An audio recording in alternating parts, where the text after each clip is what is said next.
네, 어제 이 시간에는 여야 의원 연결해서 부산시장 선거 관련 의견 나눴는데요. 오늘은 서울시장 선거에 집중해 보겠습니다. 네, 더불어민주당 중앙선대위 공동선대위원장 맡고 있는 노웅래 의원, 그리고 국민의힘 서울선대위 공동선대위원장 권영세 의원 나오셨습니다.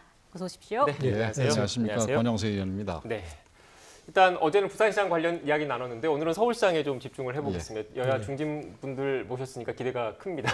네, 일단 1, 2차 두 차례에 걸쳐서 그 TV 토론이 있었지 않습니까? 먼저 점수를 좀 매겨주시겠습니까?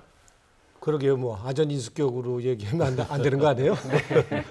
그래도 박영선 후보 어저께 보신 것처럼 차분하게 진행하고 대응을 한 게 좀 돋보였다고 할 수가 있겠고요.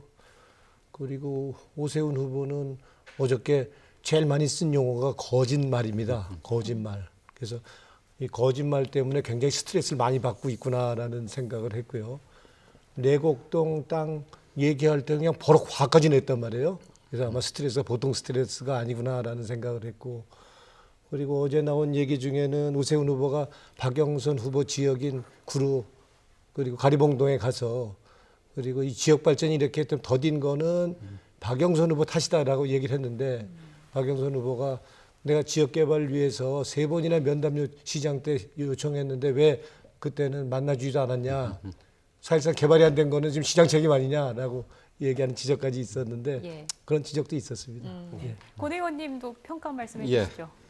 근데 사실 이번 선거가 조금 전에 우리 국제 외교안보 뉴스가 나왔는데 그 외교안보적으로 굉장히 중요한 시기에 우리의 그 국력이라든지 사회 관심이 그 부분으로 쏠려야 마땅한 때 이게 아주 불필요한 선거가 생겨가지고 모든 그 관심들이 거기에만 다 이렇게 가 있는 부분이 사실은 굉장히 좀 걱정스러운 부분도 있는데, 어쨌든 선거고 또 중요한 선거니까 저희들 열심히 하고 열심히 보고 있는데, 두 번의 토론을 보면서는 그래서 우리 노웅래 의원님도 정치를 그러니까 이 짧지 않은 시간 마찬가지로 저하고 마찬가지로 하신 분이지만 좀 걱정스럽고 아쉽다는 부분을 금할 수가 없었습니다. 뭐 토론 내내 뭐 물론 여러 가지 주제들이 나오긴 나왔습니다만은 제 기억에 아마 국민들께서도 똑같이 기억하시겠지만 내곡동하고 뭐 수직정원인가요? 그거밖에 기억이 나는 게 없습니다. 그래서 계속해서 무슨 뭐 내곡동이 뭐 어쩌고 뭐 또 어디 측량이 어쩌고, 이게 사실 국민들이 서울 시민들이 시장을 뽑는데 본질적인 문제는 아니지 않습니까?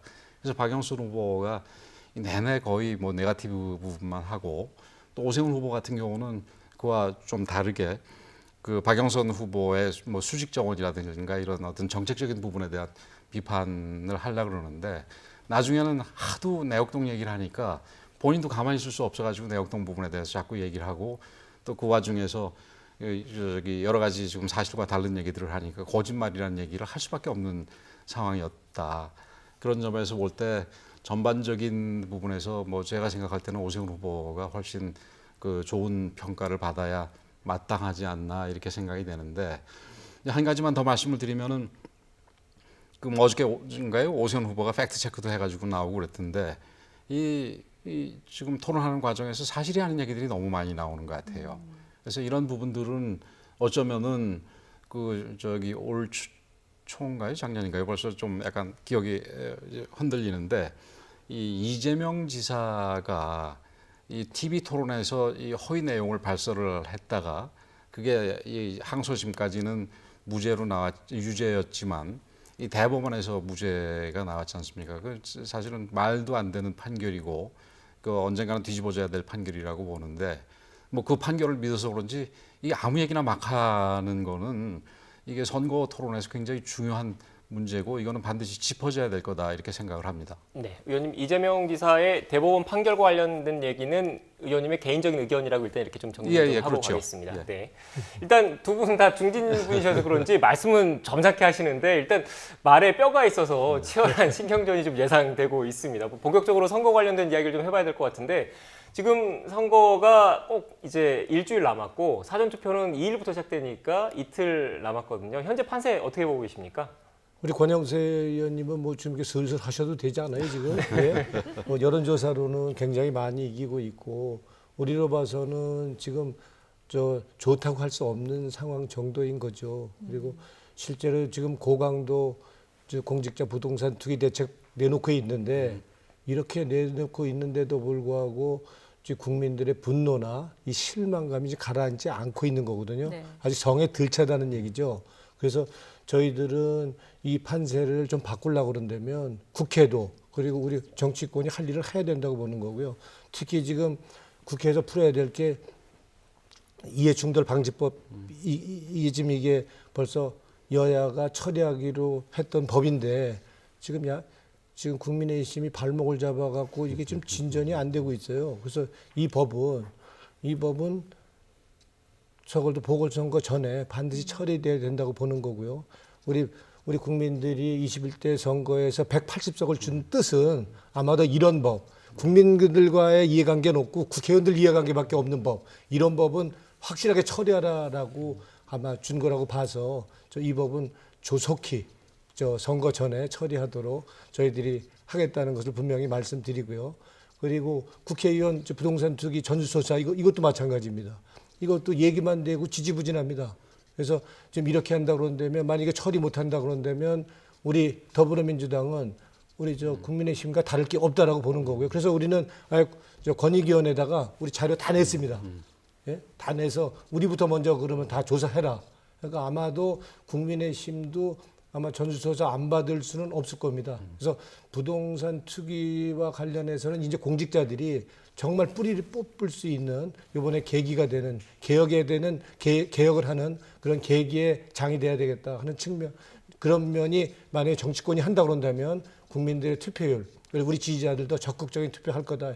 이래서 판세를 뒤집을 수 있다. 저 이렇게 봅니다. 예, 현재 판세에 대해서 국민의힘 쪽에서는 어떻게 분석하고 계시는지. 이 판세를 말씀드리기 전에 한 두 가지 이슈를 추가로 얘기를 하셨으니까 그 부분을 좀 말씀을 드려야 될 것 같은데, 전수조사 부분에 대해서는 저희들도 전적으로 찬성합니다. 그리고 전수조사와 관련해서 사실은 국회의원들은 그 지역 개발과 직접적으로 관련이 없기 때문에, 그러니까 좀 떨어져 있기 때문에 국회의원은 당연히 해야 되겠지만 국회의원과 아울러서 이 기초단체하고 광역단체의 단체장과 의원들도 같이 다 하는 게 맞다 이렇게 생각이 되고, 뭐 저희들이 그 부분에 대해서는 발목 잡은 게 없고요. 그 민주당에서 이 권익위원회 그 전수조사를 의뢰하셨다는데 거기 위원장이 여당 출신의 전현희 전 의원이 하고 계시잖아요. 그래서 그게 제대로 될지에 대해서는 뭐 제대로 됐으면 바라는 마음이고, 그렇지만 제대로 될지에 대해서는 아마 좀 의구심을 가진 분이 계실 겁니다. 그리고 죄송합니다. 이해충돌방지법과 관련해 가지고 그 여당에서는 계속 우리 당이 이 발목을 잡았다 그러는데, 이해충돌방지법이 처음에 등장을 한 게 그 김영란법과 함께 된 거 아니겠습니까? 그래서 그 당시에 근데 문재인 대통령이 당시 그 당의 대표이셨는데 그 분리하는데 찬성을 하셨어요. 그래서 거기에 대해서는 뭐 적극적으로 찬성을 하셨는지 모르겠지만 더 논의할 부분이 있기 때문에 일단 김영란법을 통과를 시키고 나중에 그 이 뭐 부동산이라든가 이런 문제 전반적인 이해 충돌 방지 부분은 다시 논의하자 했는데, 그게 여야가 그 동안에 좀 뭐 게을렀는지 다른 일에 바빴는지 해서 못한 거지, 그게 야당한테 책임을 지우시는 거는 좀 적절하지 않다 이렇게 말씀을 드리고, 판세 부분은 그 언론 그 여론조사 부분은 뭐 제가 조심해서 인용을 해야 될 것 같은데, 그게 언론들에서 이제 얘기되는 거는 조금 앞서 있는데 과거에 뭐 그런 게 뒤집혔던 적이 있습니다. 특히 네. 오세훈 후보 같은 경우는 그 정세균 총리랑 종로 선거할 때도 한번 뭐 완전히 크게 뒤집혔죠. 그때 20% 정도 앞서는 걸로 있다가 실제 뚜껑 열어보니까 한 10% 지는 걸로 나왔고, 그다음에 한명숙 전 총리랑 2010년도에 선거를 할 때도 많이 앞서는 거로 나왔는데 실제 뚜껑을 열어보니까 0.6%인가 0.5% 정도였지요. 그래서 저희들은 여론조사를 어디까지나 여론조사일 뿐이다 이렇게 생각을 합니다만은, 뭐 조심스럽게 저희들이 생각하기에는 지금은 그 두 사례와는 조금 달리 다른 지표들과 연동을 해서 여론조사들이 같이 움직이고 있습니다. 예를 들면은 문재인 대통령의 지지율 부분이라든지 또 이제 여러 가지 지금 LH 사건으로 관련해 가지고 뭐 정부 전체에 대한 어떤 부정적인 인식이라든지, 또 최근에 김상조 전 정책실장이 이 전세금 인상과 관련해 가지고 정말 그 있을 수 없는 아주 위선적인 행태를 보인 게 있지 않습니까? 이제 그런 부분들이 같이 움직이니까 이번에는 그래도 지난번 같지는 않을 거 아닌가 이렇게 생각을 하면서도 뭐 열심히 할 생각으로 있습니다. 네. 좀 더 구체. 네. 이해충돌 방지법 관련해서 그럼 선거 전에 예. 우리 국민의힘도 처리할 각오가 돼 있다. 그렇게 예, 믿어도 그렇습니다. 되는 거죠? 근데 이제 거기서 조심을 해야 될 게 예.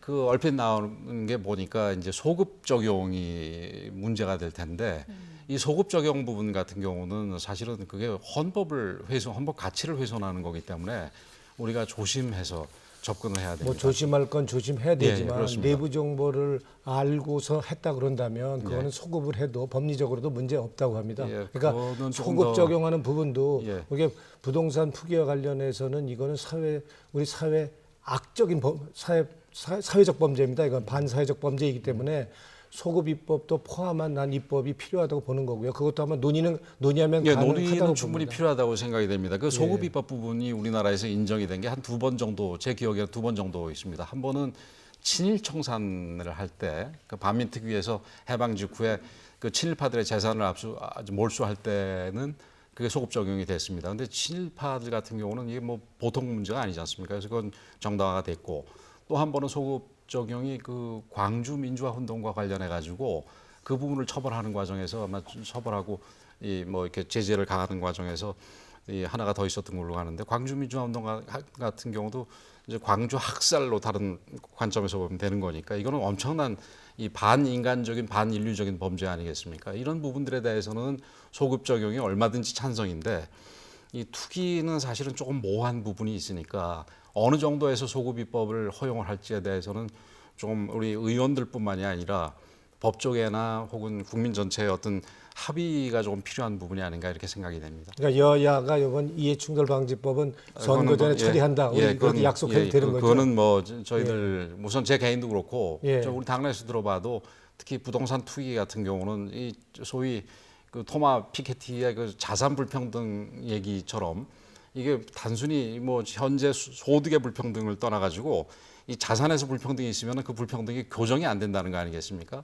그래서 그런 교정을 위해서라도 이 부동산 문제, 투기 문제는 해결이 돼야 된다고 생각합니다. 근데 국민 눈높이로 봐서는 소급 입법을 해서라도 이 공직자들 부동산 투기는 뿌리 뽑아야 된다고 하는 거고요. 아까 말씀하신 국회의원들 전수조사에다가 우리 단체장들까지 포함하는 전수조사 이거는 물타기입니다. 그건 나중에 또 하면 되는 거고요. 그러니까 순서대로 가는 한이 있더라도 저는 무조건 다 순서대로 해야 하자 된다고 이겁니다. 봅니다. 예. 그렇게 하고 일단은 하자는 거고요. 그리고 권익위원회에 우리 위원장이 전현희 위원장이 우리 당 사람이란다면 거긴 스스로 자기가 직무에서 회피하겠다라고 지금 선언을 한 상태고요.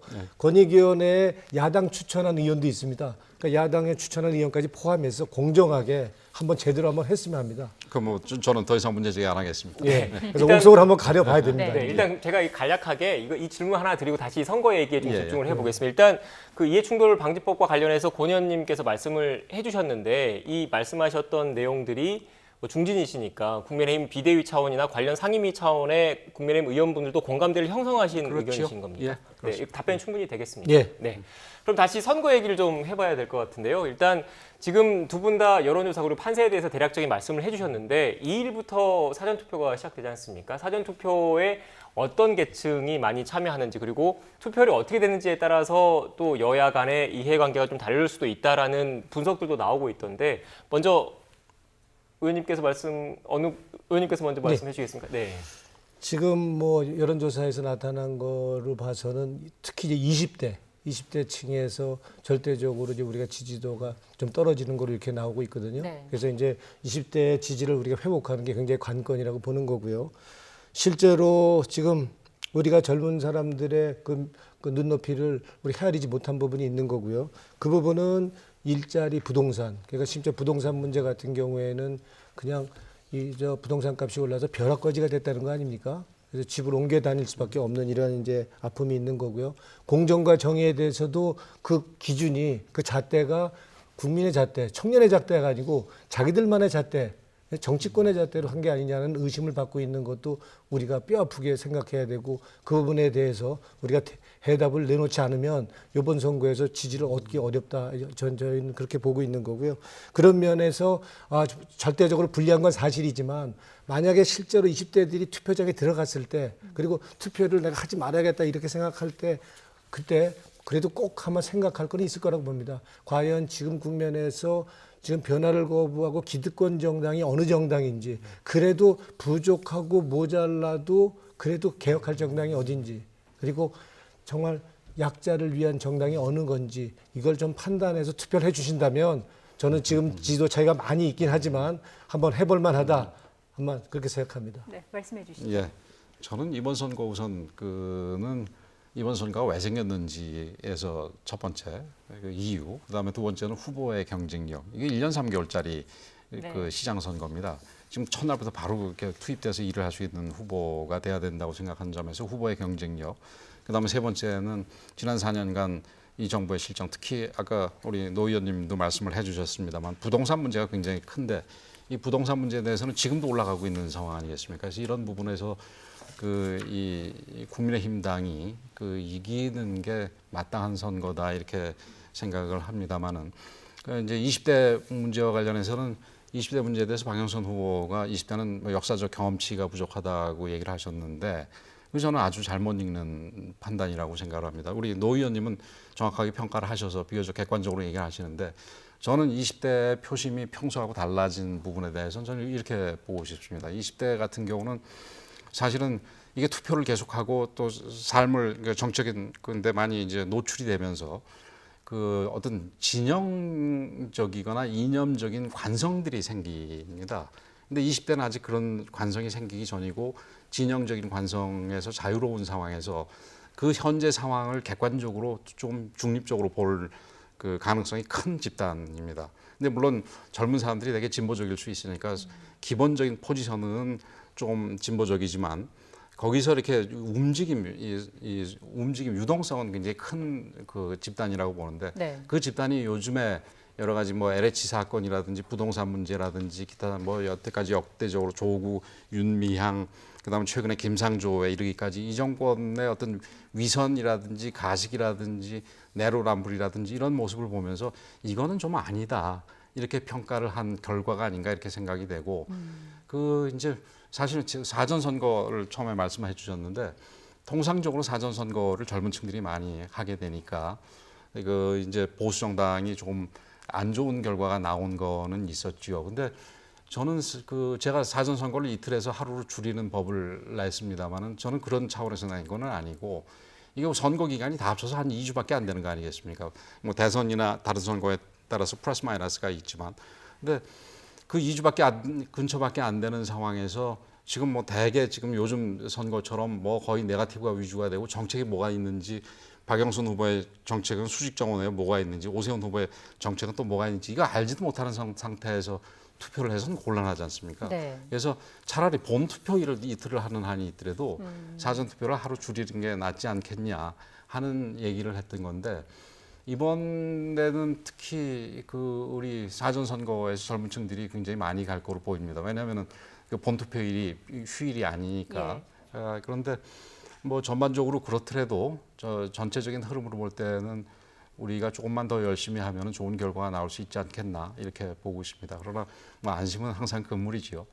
사전 투표를 포함해서 이제 전체적으로 얼마나 많은 유권자들이 또 투표장에 나올지도 관심인데 이번에 투표율 어느 정도로 좀 예상을 하세요? 그러게 투표율은 높여야 되는데 저 사전 투표율을 이틀에서 3일로 늘리자는 얘기를 안 하시고 줄이자고 얘기하니까 굉장히 이거는 저는 민주주의 본 선거 투표일을 원칙에는 늘리자는 예. 얘기죠. 예. 그래서 저 사전 투표도 하루 늘리고요. 투표율도 하루 더 늘리면 더 좋겠어요. 그래서 모든 국민이 다수의 지지를 받는 사람이 더 후보 당선됐을 때 더 공신력을 갖고 신뢰를 갖고 시장을 역할을 할 거 아니겠습니까? 근데 정책 여러 가지 정책 얘기를 하시면서 그 얘기를 하시면서 지금 입만 열면 지금 오세훈 후보도 그렇고 국민의힘의 그 관계자들은 정권 심판을 얘기를 하고 계시거든요. 근데 이거는 분명히 대선이 아닙니다. 이거 서울시에 이거는 살림꾼을 뽑는 건데 이건 정치 노름을 하자는 얘기밖에 안 되는 건데 더군다나 말씀하신 것처럼 1년 남짓한 서울시장을 하는데 정치 논쟁을 하고 정치 노름을 한다 그런다면 이 서울시 이 행정은 누가 할 것입니까? 그런 면에 있어서는 지금 그렇게 정권 심판을 하자고 하는 지금 국민의힘이나 그 오세훈 후보의 지금 얘기대로라면 우리 서울시를 안심하고 맡기기 어렵다. 전 그렇게밖에 볼 수 없다고 보는 거고요. 이거 글자 그대로 정책을 갖고 논해야 되는데 거짓말을 너무 입만 열면 거짓말을 하니까 거짓말을 넘어서서 우리는 정책까지 가야 되는데 거기까지 못 가고 있는 게 아쉬운 거고요. 만약에 정 그 거짓말 때문에 우리가 정책 검증을 못 한다 그런다면 그래서 저희는 3자 대면을 하자 그러는 거죠.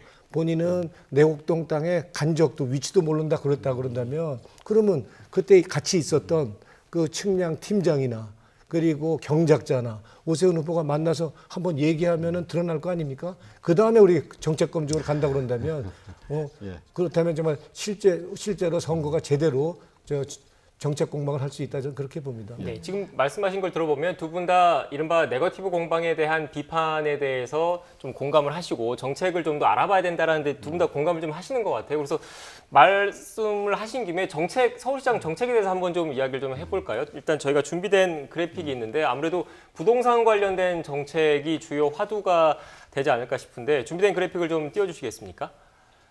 네, 일단 박영선 후보 그리고 오세훈 후보의 주택 공급 정책을 먼저 보겠습니다. 일단 노 의원님께서 먼저 말씀하셨으니까 이번에는 권 의원님께서 오세훈 후보의 주요 부동산 정책 한번 설명해 주시죠. 네, 앞서서 정권 심판 얘기하고 그다음에 오세훈 후보 거짓말 얘기를 했으니까 그건 짧게라도 제가 진행을 하고 해야 될 것 같은데 지금 그 박영선 후보보다는 우리 노 의원님이 좀 거짓말 얘기를 좀 덜 하시는데 그 박영선 후보 훨씬 많이 하시니까 우리 오세훈 후보가 그 거짓말 프레임의 도사라고 이렇게 얘기한 거가 좀 이해가 되고요.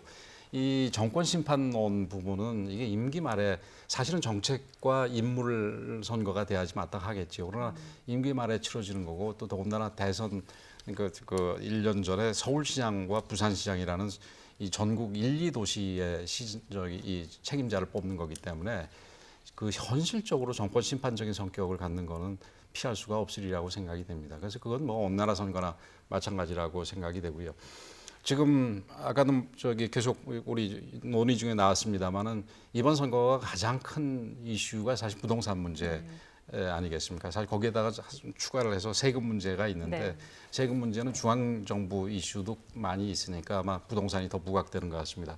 우리 오세훈 후보 같은 경우는 지금 5년 내에 한 7만, 8만 이렇게 가구를 하는데 그중에서 이제 재개발 재건축을 완화를 해서 한 17만, 18만 정도를 만들고 그다음에 기존에 아마 계획이 잡혀 있는 게 한 7만 5천 정도 되는 것 같습니다. 그렇게 하고 나머지 한 10만 가구 정도는 뭐 상생 주택 그다음에 모아주택 거기 뭐 조금 다릅니다. 모아주택은 좀 그건 자발적으로 하는 게 건데 좀 작고 상생주택 같은 경우는 주로 이제 공공임대성으로 보이는데 저는 우선 여기에 대해서는 35만 가구를 다 하는 게 과연 이게 과다 공급 아니냐 이런 얘기도 있을 수 있는데 지금 아까도 얘기가 나왔습니다만 지금 부동산 가격은 낮춰야 됩니다.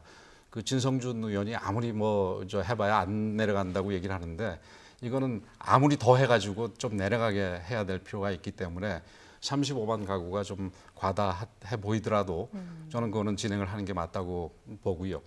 그 재개발 재건축이 거의 17만, 18만 정도가 되는데 그 부분은 사실은 좀 설명을 더 해야 될 부분이 이 과거 박원순 시장 시절에 한 5, 6년 사이에 재개발 재건축을 거의 394군데인가요? 한 400군데를 취소를 했습니다. 그래서 한 25만 가구의 신규 주택이 공급이 되지 못한 부분이 있습니다. 그래서 사실 그런 부분들이 지금 부동산 폭등의 원인이 되기도 했는데 지금 거기에 대해서는 지금 여당에서는 자발적으로 이게 재개발 재건축을 포기한 거다 이런 얘기도 합니다만은 그 재개발 재건축을 자발적으로 포기한 이유가 사실 규제 때문에 그런 부분이 많이 있습니다.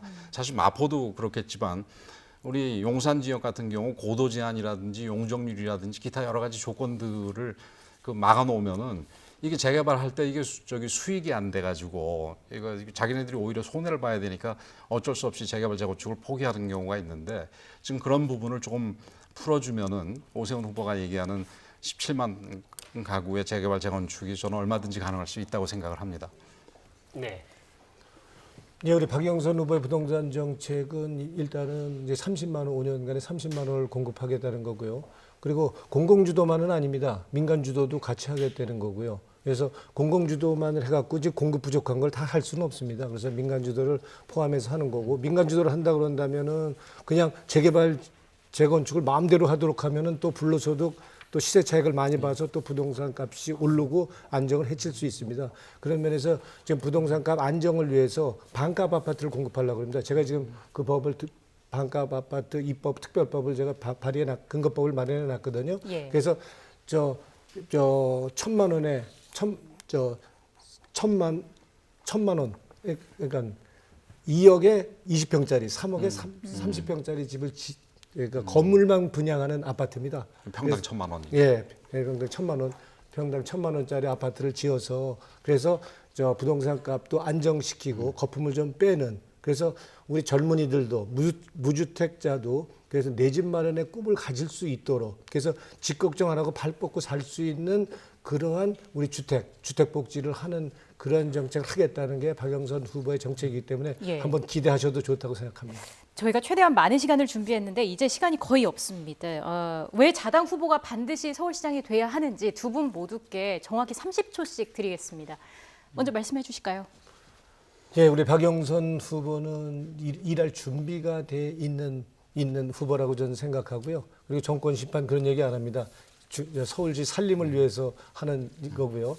그리고 제가 특히 우리 박영선 후보가 돼야 된다 하는 이유는 지금 우리 젊은이들, 무주택자들의 지금 너무 어렵고 힘든데 젊은이들한테 꿈과 희망을 줄 수 있고 내 집 마련의 꿈을 실현할 수 있고 집 걱정 안 하고 살 수 있는 그러한 정책을 마련하는 후보이기 때문에 저는 박영선 후보 그래서 지지합니다. 네, 30초 드리겠습니다. 예.